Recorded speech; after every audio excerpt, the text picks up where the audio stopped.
Isang mapagpalang araw mga kalingap mga kababayan Ayan, nandito tayo sa isang barangay uli sa Donsol at meron tayong babalikan na isa rin na sa beneficiary natin Ito ang unang pakubo ng inyong lingkod dito sa Donsol. Ito ay dito sa Rawis Kaya muli mga kalingap mga kababayan, tara samahan nyo kami sa pagbisita sa mag-iinang ito. And let's go.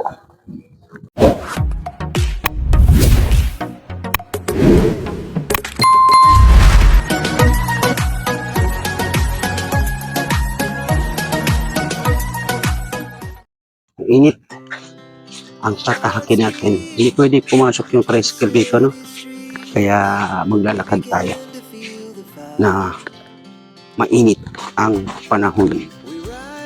Ito ay nasa gilid sila ng dagat. Ito. Sobrang init. Pati yung mga saging ay natutuyo. Oh, diba? Yung kamuti, Oh. Sana nandoon sila. Kung saan sila ay napatayuan natin ng munting kubo.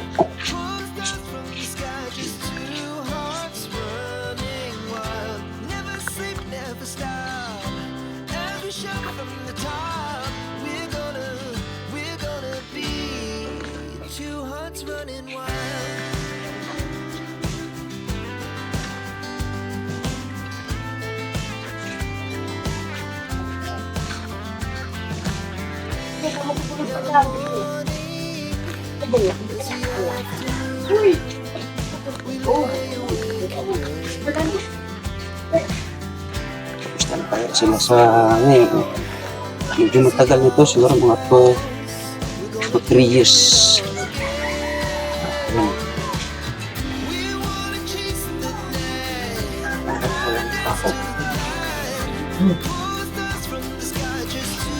Parang walang tao. Tao po. Ito, Bakit may tulog doon sa gilid? Ano yun, bata? Yun, sino yung tulog? Natulog dito. O, bakit na doon? Nainis. Kilala mo pa ko, Nonoy? God bless. Wow. Ano, makapasok niya sa bahay niya at saradong-sarado? Saan ang daan? Sabi, Saan? yabahay. Aba, ayos ang dana.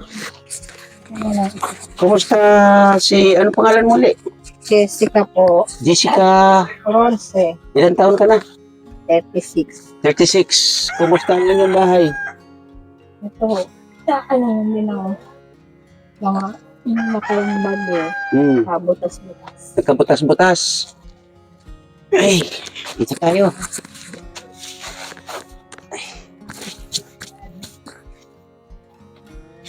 Grabe Oh, mayaman na pala kayo. May ano na kayo. Hindi naman yan. Gumagana. Hindi gumagana. Palitin pa po na Ilagay mo nga pambel. ilagay mo nga itong light sa... Yan. Palitin po ang pambel. Anong pambel? Yung goma. Yung umikot Tapos na uli guma. po, hindi naman ho yan gumagana. Okay. Ano lang yan. Inano lang yan sa So, kumusta ang sitwasyon ninyo dito uli? Wala rin din kami. Wala din. Sa panahon. Grabe ang sitwasyon nila. Mm-hmm. Kala ko okay na kayo kasi napabahayan na kayo. Sa kasi paghirap po talaga pag naglalawod, wala dalas wala. Walang huli. Walang huli, wala man yung sira. Wala na ba't yung mga akos ko para may... Ano yung sira? Tapas po. Ano yan? Ano yung sira? Piretos. Yung sira ay isda sa Tagalog, Isda. tama? Ako. Nagkakaunan na. Oo. Hindi. Ito nga sila, Nagkaunan. Hello, baby. Ay, ang cute niya. Kamusta ikaw, baby? Ano name mo? Baby, ano name? Kain. Anong pangalan niyan, ate? Irish. Iris. Ala, sarap ng kain niya. Ano ang pangalan mo? Ha? Jan Romel. Jeromel. J. Romel. Oy, makain sila, oh. Ikaw, kuya, anong pangalan mo, kuya? Ha? Kitong. Si Tong. Tong. Bakit Tong? Kitong. Romelo. Hi, Romelo baby. Kadag. Hello. Hello, baby. Hello. Inunood Romelo siya, oh. Ikaw, ano daw tingin mo? Medyo mahal pa. Nagkaano nga ako ng ano. Nakakita Ng ano? ng ikos. Kaya ang mga bubong namin. Ano yung ikos? Pusa. Pusa.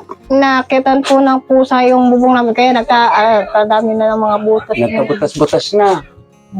Nako. Kaya papanong tumutulo. So, kailangan na naman kumpunihin to. May 3 years na ba to, ate? Ano ulit pangalan? Jessica po. May nasa 3 years na ba to nung naipagawa? Siguro po mga 3 years na siguro. 2 years. 2 years mahigit. Yes, may gate. Kasi ito ang unang-unang pakubo Oh. dito sa Donsol. Dingding. Ni Kalingap Tatay Papsi. May nag-ano-ano na ako. Pag nag-uula, nagtutulo. Tumutulo na. Pati sa higaan na ano na babasa. Tumutulo na rin. Kaya may mga karton. Ilan bang anak mo, ate Jessica? 5 po. Asan ba yung dalawa? Ay, yun yung isa. Yun, natutulog yung isa. Anong pangalan nun? Si Trisha. Ano yung panganay? Ano po yung pangatlo? Pangatlo. Saan ba yun? Ay, natutulog. Bakit diyan siya natutulog? Ano, natulog nahinitan dito sa balay. Hello. Ano yung bata? Muya niya na matulog sa ano. Ito, nakahiga Asan na. yung panganay? Nandun sa ano, naglilibot po. Anong libot? Anong libot? Nag-aagi. Ano yung nag-agi? Naglalakad. Para? Sa mga kalaro po, naglalakad. Gumala. Mala. Pwede bang masundo? Makakwentuhan ko? Nag-aral ba yun? Nag-aaral po, grade 8. Grade 8. Sila, Ayun. grade 6. Ito, grade 6. Yung isa nasa grade 3. Yung isa, yung Grade tulog na yung grade 3. Grade 3 po. Ito si Bibi, ilan taon na to? 3 years old po. Grabe ang sitwasyon. 3 years old. Yan, yung nagulam namin, Lucky Me. Saka yung nasabat na panira na 3 piraso. Putol-putol lang. Gusto ko makausap yung panganay mo na anak. Baka pwede masundo o mahanap. Hanapin mo si Nini. Kumakain si Bibi, oh. Grabe ka, sarap ng kain niyo, oh. Hello. Hello, Bibi. Sarap ng kain niyo, oh. Ayan ang kumain. Ganyan din sa ano. Ay, ang cute niya, oh. Hello. Anong pangalan ni Baby? Saan yung asawa mo? Wala. Nagdako kung gaano, kundiin, nagpapasyal-pasyal lang ho dito. Nagpapasyal-pasyal lang dito. Magpataw ng pagkain. Nagbibigay ng pagkain. Nag-ano ng bugas. Yan nga ang bugas namin. Alin? Alin ang Yan. bigas ninyo? Yan, sa nakilo. Ito. Opo. Ito na lang bigas ninyo. Nako. Ilang araw nyo sasayangin yan?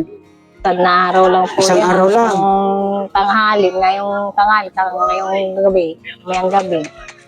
Ano namin. Hello. Gusto mo ampunin kita? Baby. Allah. Baby. Yung mga Kaya kalingap mga nagdodolo. kaibigan, oh. Tingnan niyo yung sitwasyon niya. Anong pangalan niya ate? Si Irish po. Bibi Iris. Yan yung madalas na hospital noon maliit. Yung may pneumonia. Ngayon, okay na siya. Okay na po yan. Nung nakarang taon, nasalina ng dugo. Ito. 3 bag. Saan si ate? Ayan o. Nasalina ng dugo yung isa. Kasi mababa ang dugo niya. Nasa 50 lang ang hemoglobin. Kaya Mababa ang hemoglobin. hemoglobin. So, okay na ba siya? Okay na po, nakaano na siya. Pero sabi nung doktor, daw sa vitamins po na sa dugo. Kailangan niya ng vitamin sa dugo. Vitamins sa dugo. Tapos ba dati, matsura niya, namumuta na. Na naman.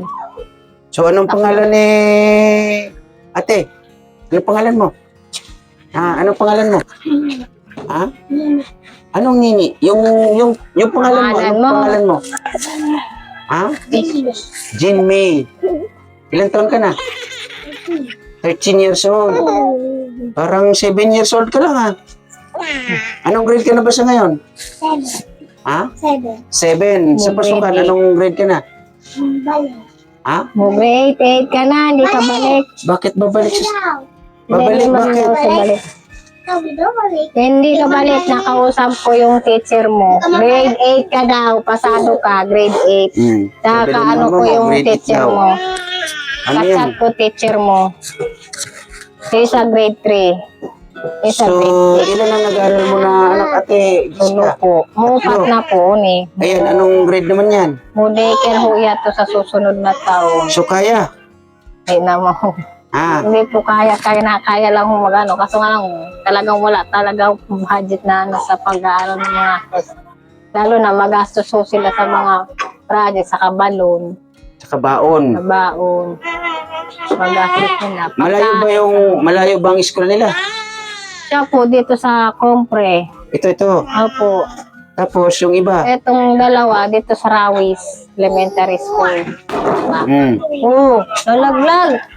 Laglag na. Kaya ano. Gisingin mo So, yan ang nagiging problema dito kasi marami-rami at medyo malaki-laki ang inyong gastusin lalong-lalo na sa pag-aaral. Tapos kung di naman magkakasya ang sandaan, 200 sa Oo, hindi magkakasya. So, ang 100 babakal ako ng kabangang bigas. kalahating kilong bigas. Tapos ano po, yung matira. So, bakal na lang bili na lang ng sardinas o kaya ng lapin. Para lalo na kabagat ngayon. So, alam nyo ba Ate Jessica Oronce, tama? Yung mga ganyan na inuulam ninyo, lagi ba kayo nag-ulam ng Lucky Me? Hindi naman po. May nagbigay lang po sa amin ng Lucky Me, pang dagdag lang sa ano namin. Okay. Hindi naman. Pero ang madalas ko namin kinakain, yan, sila yung panisda. Yun ang madalas ninyong inuulam. Good yan. Pag wala naman po pag wala naman ng naghahanap man din ako sa labas. So, yun nga Ate Jessica, Yeah. anong pangalan ng asawa mo? Romel Kadag. Si Kuya Romel, ano yung pinaka-eksaktong trabaho sa ngayon? Nag-ano yato, nagpapakitang. Ano yung Nag-uusay ng- pakitang? Ginagamit sa pangingisda. Pangisda. Maraming Okay. dingwit. Yan Mm. ang na. Ano yan? Sarili na niya? Hindi naman po, nakikisama lang po siya Sumasama rin. sa mga naging isda. Pero meron naman din po na pahinga sila. Kaya medyo naman din. So, Pag wala man din may so, ibig sabihin, ang paglalaot ni Kuya ay talagang hindi masasabing stable. Hindi po. Hindi masasabing stable kasi nagsasama lang po siya pag Tapos, kumbaga, ang kitaan ay hindi rin stable. Hindi din po. 200 po ang niya. Tapos, di naman magkakasyang 200 sa ako. Dahil ang nagagatas diaper yung dalawa. Unit na kayo. Nagda-diaper sila. Saka nagagatas pa po. Nagagatas. Sabi nung kasi di naman po pwedeng hindi po paggatasin. May mga malnourished po kasi sila. Ibig sabihin, Medyo may record sila ng malnourished. Yung mga lawas nila, may mga lawas, pero ang timbang magaan. At katulad niya, mataba, pero ang timbang niya nasa 11 kilos lang. 11 kilos lang. Nasa kulang-kulang 11. Yung katulad nung isa na yun, 3 Ito. years old, na ang kilos niya mga 8. Ganon? 8 or 9 lang ang timbang. malnourished po kasi kailangan din daw talaga na suporta din ng pagkain, suporta sa vitamins. Kahit po Yun sa mga talagang fruits, pinaka-importante. mga yun po importante sa mga lalo na nga may mga ano tinda. Nag-ano So, yun nga, Ate Jessica, ang nagiging problema dito kasi may mga karamdaman pala ang yun mga po. bata. May mga ano din, may mga So, maliban sa, yun nga, sinasabing malnourished, ano pa yung mga nararamdaman ng mga bata? ang ano sa kanila, kailangan pag-ingatan din sila kasi may mga kapo din sila. May hika. Nagmana din sila sa akin na may hika, lalo na siya, may hika din. Ito, may hika. So, Tulo ang may hika o dyan sa amin. So, ano dito, Ate Jessica, kasi kailangan talaga sa inyo dito ay maayos at malinis na kapaligiran. Na, malinis mo naman yan, kaso nga lang, nagkalat lang sila, nagkataon na nagkakainan sila. Kaya, na ano nila na. So, Kasi wala na. so, yun nga, ang pinaka-importante talaga dito ay maging maayos at malinis ang sitwasyon. Ano? Kaya ginawa ko lang unang paraan din dito na magkaroon kami ng CR dito, kahit sanay maliit. Meron na kayo CR dyan. Sa labas po. Okay. Kaya may takip po baga siya ng ano, ng sako-sako kasi CR ho yan to. Oo, ito kasi nakita ko kanina ay medyo ano yung pagdumi niya, anong ano niya? Ano yan to, may sakit po siya ng ano, sa matanda po ba? Anong tawag? Nasakit? Yung para raw daw parang nagbibisyo na po sigarilyo tsaka inom, pero hindi naman po. Kaya may ano siya, may sakit siya sa dugo, infection sa dugo. May ano? Infection sa dugo. Infection sa dugo. Kaya siya sinalina ng dugo kasi nga daw may diferensya ang dugo niya. So, Ate Jessica, may dagdag kayo na bigas dyan. Salamat po. Yan ay unang ayuda sa inyo. Salamat po. Galing yan kay Ma'am Gina. So, yun po, no, Ma'am Gina, ay nag-unti-unti muna tayo dito sa pagbabalik sa mga ganitong sitwasyon ng pamilya dito, no. Naulitin ko ay ito ay unang napakubuan dito. Pero sa video matagal-tagal na, no, ay yan pa rin. Yan, nung bumahabo, nagkatbatak-bit ako yung Bitak-bitak na yung flooring, ano. flooring, nung naganong ko nung baha noon, pinalikas kami, hanggang dito daw yung baha. Pero, Ano po, Ate Jessica, ito lang ba ang pinakalugar ninyo? Dito na talaga kayo? Wala naman kaming location na pag-anuhan, pag-isaran. Yung malilipatan ninyo sa kasakali? Wala po. Wala naman kaming malilipatan na sarili talaga na lupa kasi ang lupa na to. Hindi naman sa amin, nakitulog man sana kami, para may sarili kaming bahay. Para hindi naman kaming mangupahan, mahirap naman kung mga mangupahan. Sige na, ano mo muna si baby, baka may anong inihingi niyan. Sige. Kaya, So, yun nga, no? Kasi pinaayos natin muna si baby. Anong pangalan ulit yung baby mo? Iris. Si baby Iris, no? So, may nakita ako, Ate Jessica, na ano ba yan? Ano bang tawag dyan? Alin po? Ito. Yun, nasa ibabaw. Nebulizer po yan. Nebulizer. Ano yan? Sarili ninyo? Sarili po. Ano na po yan? Matagal na po yan. Nung nag-uwi kami dito sa Bulacan, yan ang gamit-gamit ko na nebulizer.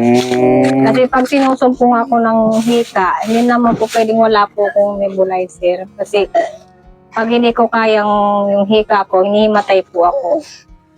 Nagkukulaps po kasi ako. Yeah. Ulayon din ako magbalik sa ano.